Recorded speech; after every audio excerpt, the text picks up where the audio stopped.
empezamos. Vamos a hablar de la fractura de la meseta tibial. Es un padecimiento bastante común y es un padecimiento relacionado directamente con mecanismos de trauma de alta energía en la mayoría de las veces, porque es un padecimiento, es un padecimiento que ocurre principalmente en pacientes en edad productiva, en pacientes jóvenes, y es generalmente por un antecedente traumático. Del antecedente traumático, los mecanismos más frecuentes son por accidentes automovilísticos, por caídas de una altura considerable. Y bueno, vamos a analizar en esta clase cuál es el mecanismo de lesión, cuál es la clasificación, cuál es el pronóstico, cuáles son las lesiones asociadas de la fractura de la meseta tibial, cuáles son los tratamientos, en qué casos vamos a decidirnos por el tratamiento conservador y cuáles van a ser aquellas fracturas que van a requerir de un manejo con cirugía. El 1% de todas las fracturas y el 8% de las fracturas de la columna. Las fracturas del platillo lateral van del 55 al 70% de todas las fracturas, son las más frecuentes, y las menos frecuentes son en el cóndilo medial o en el platillo medial, ¿de acuerdo?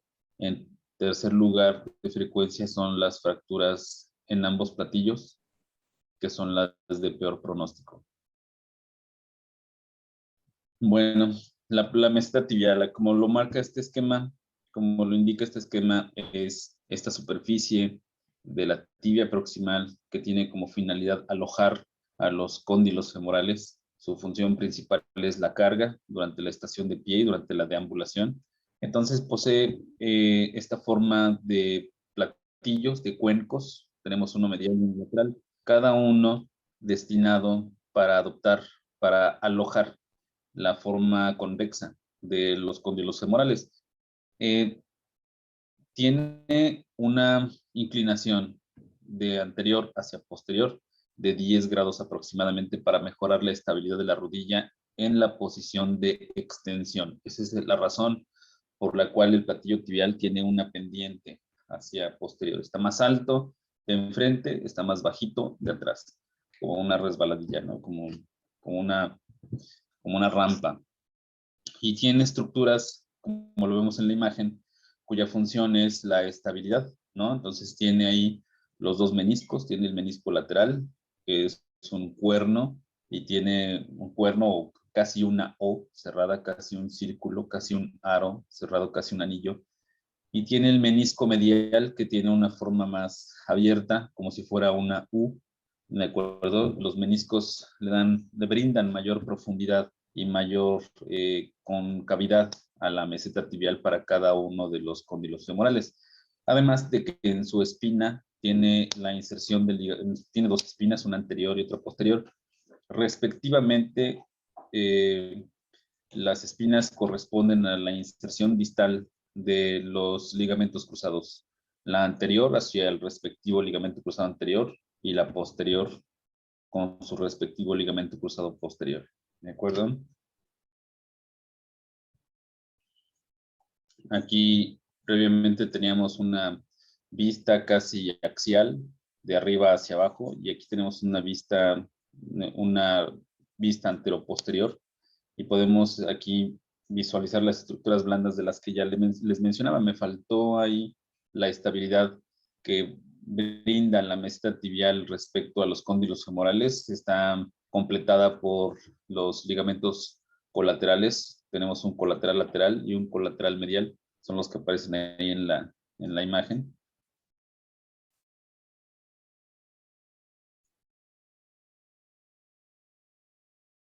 Entonces, como lo decía hace un momento, la lesión de la meseta tibial está altamente relacionada con mecanismos de lesión por trauma y son por mecanismos de alta energía. Generalmente, como lo dice esta diapositiva, generalmente es por una carga asimétrica hacia uno de los dos platillos, ya sea en valgo y su correspondiente sobrecarga hacia el platillo externo o platillo lateral, o una flexión forzada en varo, cuya carga será aplicada sobre el platillo tibial medial. Entonces esto termina por vencer la resistencia del hueso y termina por provocar un hundimiento, un impacto del cóndilo femoral sobre su respectivo platillo y la creación de una solución de la continuidad, de una fractura y de un desplazamiento. Dependiendo de la energía del mecanismo de trauma, vamos a tener el tipo de trazo, la complejidad del mismo y el desplazamiento de los fragmentos óseos. Juega un papel importante también la calidad ósea, por eso lo mencionaba en la segunda diapositiva, que es una fractura que también se presenta en ancianos con cierta frecuencia, porque la meseta tibial es hueso poroso, entonces es un hueso que tiene menor resistencia al hueso cortical como el que tenemos en las diáfisis, y entonces por eso ante una osteopenia, osteoporosis, en general ante una disminución de la calidad ósea, como sucede en los ancianos o en ciertas enfermedades sistémicas, habrá disminución de la resistencia del hueso, habrá porosidad, el hueso se volverá quebradizo, y entonces ante mecanismos de baja energía también podemos tener ese tipo de fracturas en ancianos, con mecanismos de baja energía, ¿de acuerdo? Cuando nosotros estamos ante una fractura de la meseta tibial, tenemos que seguir ya el protocolo, la metodología que ya sabemos, la metodología que ya conocemos, y es la de si tenemos que es un paciente joven que sufrió un mecanismo de alta energía, aplicaremos una valoración primaria y descartaremos que tenga aquellas lesiones que corresponden o que están asociadas a un mecanismo de lesión de alta energía como un accidente automovilístico, en motocicleta, lesión por aplastamiento o caída de alguna altura considerable. Y tenemos que descartar las lesiones que comprometan su vida o la función de algún sistema o de algún órgano. Y durante la evaluación secundaria nos enfocaremos ahora sí en las lesiones del esqueleto apendicular, ¿no? Como es el caso de la rodilla, como es el caso de la meseta tibial. Debemos de asegurarnos de que no haya una comunicación, como lo planteamos en una de las preguntas del examen pasado, que no haya una solución de la continuidad de la piel, que no haya una herida de la piel asociada directamente con el hematoma o con el foco de fractura, que nos llevaría entonces a una fractura abierta, a una fractura expuesta, ¿no? Entonces debemos de enfocarnos en una evaluación primaria. No vamos a poder hacer una valoración secundaria dirigida como para hacer maniobras de exploración en la rodilla por obvias razones, porque habrá un dolor tan intenso, una incapacidad funcional, un derrame articular tan severo que el dolor del paciente no nos permitirá hacer una evaluación a detalle, ¿no? Tenemos que tener, por tanto, un alto índice de sospecha considerando la historia clínica de nuestro paciente y el mecanismo de fractura, el mecanismo de la lesión, para darnos una idea, para tener una sospecha de la fractura de la meseta tibial, ¿no? ¿Hasta aquí alguien tiene alguna duda o alguna pregunta? No, doctor. No. Ok, entonces seguimos adelante. Una vez que hayamos nosotros establecido la sospecha de una fractura de la meseta tibial, seguimos la misma metodología, la misma serie de pasos, vamos a pasar entonces a la confirmación o a descartar el diagnóstico. Para esto vamos a necesitar de nuestros estudios de imagen, y los estudios de imagen, como en la mayoría de los casos que evaluamos fracturas o luxaciones, como en la mayoría de los casos que se hace una valoración del aparato musculoesquelético, vamos a utilizar proyecciones antero-posterior y lateral. Solo 2 proyecciones, con esas son suficientes. Quizás si hacemos una búsqueda más específica de alguna abulsión, de alguna de las espinas, de donde están las inserciones de los ligamentos cruzados o alguna búsqueda en específico, quizás tengamos que pedir otras proyecciones. Pero si hablamos estrictamente de la fractura, de la evaluación de la meseta tibial, únicamente con proyecciones antero-posterior y proyecciones laterales. Como lo dice aquí la diapositiva, como una recomendación, es aconsejable que tomemos una proyección antero-posterior con una rotación interna para evaluar el platillo tibial, o con una rotación externa, al revés, con una rotación externa de 40 grados para evaluar el platillo tibial medial, o una rotación interna para valorar el platillo tibial lateral. Es una forma de llevar hacia un plano más anterior aquel platillo en el que debamos corroborar y asegurarnos de que tenga alguna lesión. Entonces, nos bastará únicamente con hacer una rotación interna para valorar el platillo externo y externa para valorar el platillo interno. La clasificación que es conveniente que nos aprendamos y que tengamos bien presente y muy clara, y si no la tenemos clara, sí tenerla muy en cuenta como una fuente en donde nosotros vamos a hacer nuestra consulta cuando vayamos a evaluar un trazo fracturario de la meseta tibial, es la clasificación de Schatzker. Va del 1 al 6, la 1 es la más leve y la 6 será la más grave. Porque la clasificación de Schatzker nos va a decir cómo debe ser una clasificación. Nos va a decir el diagnóstico, nos va a dar una idea muy clara y muy exacta de la severidad de la lesión, nos va a poder establecer, nos va a permitir que establezcamos cuál va a ser el plan de tratamiento, el plan de manejo, y también nos va a decir cuál va a ser el pronóstico de nuestra lesión. Entonces tiene un valor diagnóstico, terapéutico y pronóstico.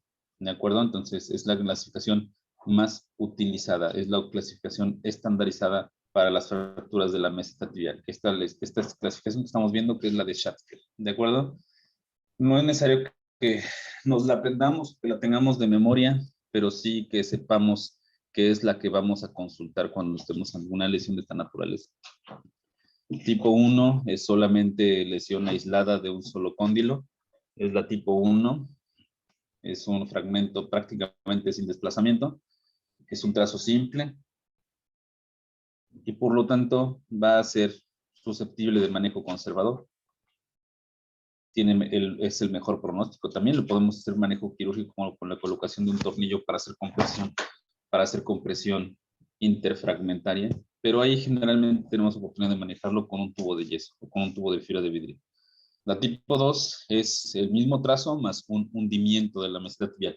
Y ojo que aquí esto ya tenemos una característica que pues no vamos a decir que nos obliga, pero sí ya requiere de plantearnos un manejo quirúrgico.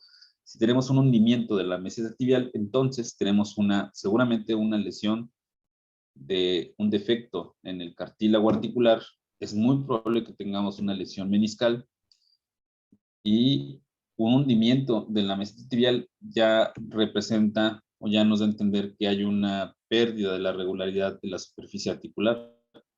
Eso nos dice que el paciente, si no se restablece en la máxima medida posible la regularidad de la superficie articular, es decir, corregir ese hundimiento, como lo estamos viendo en la tipo 2, puede tener secuelas como artrosis, como desgaste prematuro de la articulación de la rodilla. ¿De acuerdo? Entonces, ya a partir de la tipo 2, ya debemos de plantearnos la necesidad del manejo con cirugía, tan solo para reparar ese hundimiento, para restablecer la regularidad de la superficie articular. ¿De acuerdo?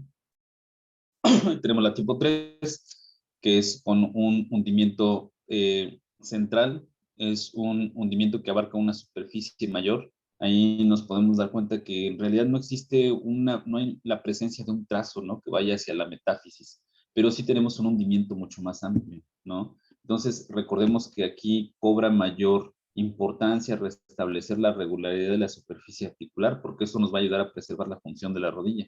Por eso es que un hundimiento central como la tipo 3 es un grado tiene un grado de mayor severidad que el tipo 2, que es un hundimiento parcial, ¿no? La tipo 4 ya es el desprendimiento de todo un cóndilo y tenemos ahí un tercer fragmento de manejo quirúrgico, 100%.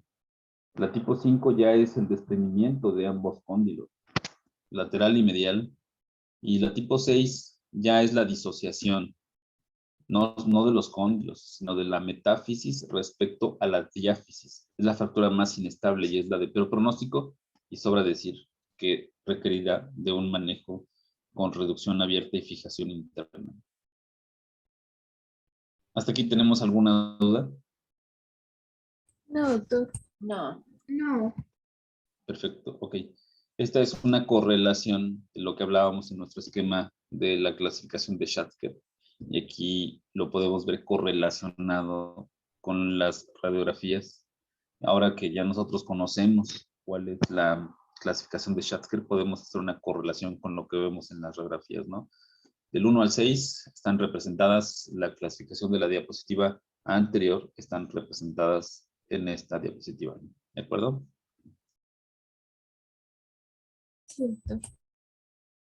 Tenemos también la clasificación de Moore y esto como complementación, nada más para que lo tengamos en cuenta, para que nosotros tengamos, no como un recurso, sino para que ubiquemos esa información únicamente como, como una información que nos puede brindar un panorama más amplio de las clasificaciones que pueden haber para la fractura de la meseta tibial, ¿de acuerdo? No se cargó muy bien la imagen. De todos modos, no tiene caso, porque sería bueno que ustedes, que nos sigamos guiando con la clasificación de Schatzker, ¿de acuerdo? Bueno, y ahora vamos a ver cuál es el tratamiento. Más o menos, ya lo habíamos comentado, cuáles van a ser las fracturas o los tipos de trazos que van a ser susceptibles o que tenemos la posibilidad de manejarlos de manera conservadora. No, van a ser los trazos simples, es decir, un fragmento único y prácticamente sin desplazamiento, prácticamente un fragmento in situ. Entonces, en esos casos vamos a colocar un tubo de fibra de vidrio o un tubo de yeso que vaya desde la punta del pie hasta arriba, en el tercio medio del muslo, con una flexión de 15 grados de la rodilla. ¿De acuerdo? Vamos a iniciar la carga previa valoración con radiografías, pero se estima que la consolidación de este fragmento se empezará a observar entre la 8ª y la 12ª semana. Es un hueso esponjoso, recordemos, y el hueso esponjoso está mejor vascularizado y a pesar de ser un hueso más quebradizo, al ser un hueso más vascularizado, cicatriza mucho más rápidamente porque tiene mejor aporte sanguíneo. El tratamiento quirúrgico, como lo dijimos hace un momento, se da cuando tenemos una depresión de la meseta, cuando tenemos un hundimiento de la meseta y una pérdida de la regularidad de la meseta, de la superficie articular. Entonces, cuando nosotros nos tenemos que plantear, esto recordemos la diapositiva en donde les mencioné que esto lo vamos a tener desde la Schatzker tipo 2, ¿de acuerdo? Solamente la Schatzker tipo 1 con un trazo simple, sin desplazamiento, sin hundimiento, nos va a dar la oportunidad de manejarlo con yeso. Pero desde la tipo 2 en adelante, el tratamiento deberá de ser priorizando la cirugía. En esta también debemos de, como lo dijimos en la primera diapositiva, debemos de descartar que haya fracturas expuestas, que haya una solución de la continuidad de la piel, una lesión de tejidos blandos que se asocie con el hematoma fracturario o con el foco fracturario. También debemos de, en una valoración secundaria, asegurarnos de que no haya lesiones neurovasculares asociadas, ¿no? Es poco frecuente, dado que las estructuras neurovasculares importantes están en lo profundo, cubiertas por tejido blando que están en el hueco popliteo, ¿de acuerdo? ¿Cuánto nos queda de tiempo? Más de, bueno, creo que como 10 minutos. 10 Todavía no minutos. sale el aviso. Ah, muy bien, ok. Perfecto. Muy bien. Vamos a, ya lo hemos mencionado, que vamos a tener una clase de síndrome compartimental específicamente, pero bueno, hemos ido nosotros mencionando y abordando los riesgos de síndrome compartimental que vamos teniendo según cada lesión o cada fractura. Bueno, en el caso de las lesiones que involucran la meseta tibial y que por lo tanto involucran a la pierna, tenemos un alto riesgo de síndrome compartimental. De todos los segmentos corporales, de todos los segmentos, perdón, del esqueleto apendicular, de todos los segmentos, la pierna es la que tiene mayor riesgo, mayor incidencia, mayor frecuencia de síndrome compartimental.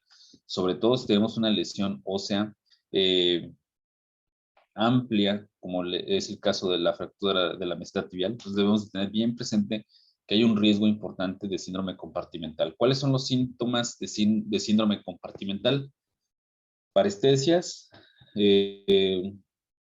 disminución de la temperatura de la piel, disminución de una coloración hacia la cianosis en los pulpejos de los dedos, de los ortejos de los dedos de los pies, pero sobre todo un dolor desproporcionado, un dolor en toda la extremidad que no cede ni ante la administración de los analgésicos de acción central.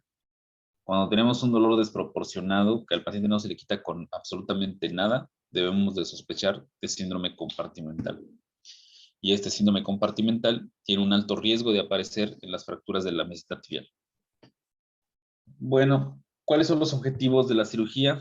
Los objetivos de la cirugía, como lo hemos mencionado ya en múltiples ocasiones en esta presentación, serán restablecer la regularidad de la superficie articular.